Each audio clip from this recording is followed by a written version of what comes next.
Here are 4 rules of photography that you should go out right now and start experimenting.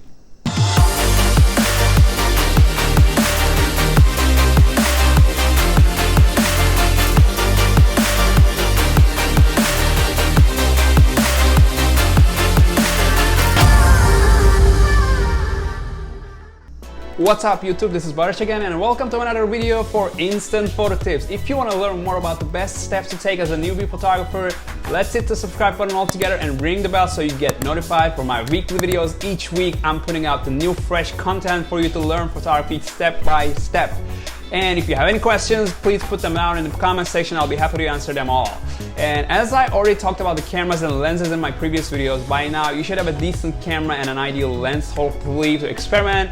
Even the camera is your smartphone. I know, like pretty much a lot of us prefer to start this photography with our smartphones, any kind of iOS and Android, because it's more cheaper, it's more convenient, and we don't want to invest in the cameras. But anyways, if you haven't watched those videos, I'm linking them below so you can get an idea, and also click to see what gear or lenses or anything you can buy, the best to start in your early stages. And let's get to today's video. In this video, I'm going to talk about a certain photography composition rules. So we have so many rules in photography. In fact, I'm not even sure like what is the exact count of it, but I'm not going to talk about all of them, which probably couldn't take like more than 20 minutes of mine, and you will quickly click away from the studio, and maybe regardless you will still do, like, who knows.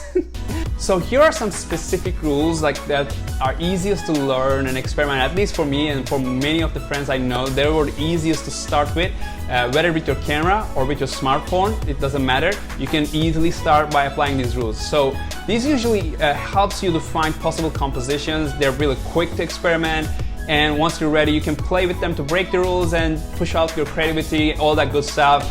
But let's learn 4 of the basic ones. Number 1 is rule of thirds. Well, I'm not going to talk about that much in this video, as you can pretty much find this rule in every YouTube, Instagram or TikTok video, because photographers love to talk about this rule. It is pretty much the easiest one to demonstrate.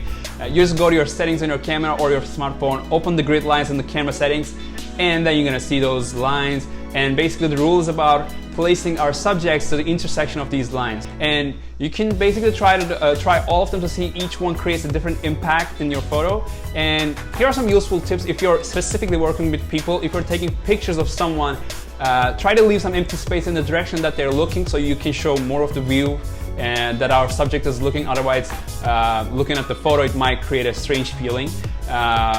Also try to place it to the lower and higher grids to see, because they're both creating different impact in the photo. So number 2 is leading lines. So I'm not going to name some places for this one, maybe it helps you to visualize. So bridges, highways, railroads, stairs, I think rivers, such other things, like anything that leads you to some direction, it can be a leading line of the composition. So there are many variety of ways to get the leading lines, and some of them even might be a straight line. So, but more you experiment, these lines will be more visible for your eyes, and it's a good exercise to have a subject or maybe placing a subject to where those lines leading to you. It's create a much deeper impact, to create a depth in the photography, which we love to have it. Alright, before the rule number 3, I want to take a second to thank our sponsors for today's video. Nah, I'm just messing with you. I mean, no one sponsors the small creators, but it was a good shot. Anyways, number 3 is framing. This might be one of the easiest one to understand for you, because all you gotta do is just add a framing to your subject, or look for a natural frame that already exists in the scene. Just like a window for the landscape, or maybe a box can be a good frame for the present, or a door can be a good frame for the person behind it. So these are all natural frames that might already exist in the scene, but you can even create frames yourself. Like, look at the easiest way I'm creating a framing right now for whatever I'm seeing. In this case, it's you guys. So simply, this is a great way to enrich the photos with other elements rather than just leaving the subject empty out there as it's naked. Huh, no B-roll footage for that? So the last composition I'll name today is symmetry and patterns. As you see, most of these rules are already so easy to understand by just their name, right? I'm pretty sure everybody knows how to create symmetry in the photo, whether you have a subject or not. So apart from symmetry, patterns is also a great thing to shoot with. So follow the patterns while you wander in the streets, like buildings, pavements, flowers, even some animals. There are shapes and patterns in the things that you forget to pay attention with. I guess at the end of the day, that's what photography is about. So, you know, try different angles and to capture those patterns and try to look closer to see. Alright, to sum up, it was pretty simple today's focus. It's all about experimenting and getting used to the method of seeing things. Because everybody can look around, but in photography, the hardest thing is actually to be able to see the patterns, details, compositions that are already just exist out there for us to see it. So if I just name the rules and just send you out there, you'll probably get a bit confused in the first time, but exemplifying, visualizing the things that I just did in this video, hopefully make it a little bit easier for you. But at the end, it's up to you to get more creative with those things rather than just copying the photos you just saw in this video. Please don't do that.